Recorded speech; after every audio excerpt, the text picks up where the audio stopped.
So, dalawang yung lumating sa akin na parcel. Ano to mga mihat? 38 pesos lang itong dalawang to. Siyempre, alam na lagi tayo may voucher, kaya mura talaga tayo. So, unahin ko muna to guys. I-unbox. 38 pesos lang to siya mga mi. Hilig-hilig ko talaga mag-order. Ah, ito lang pala. Wala nyo guys, paano to?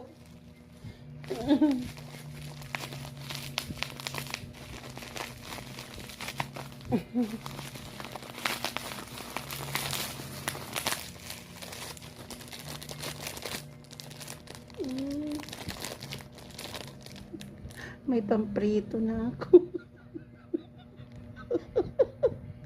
Imagine nyo, pati toyo, ino-order ko na, no? Hindi ko pinapalagpas.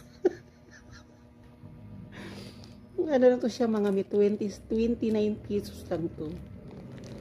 29 pesos lang to, yung price niya.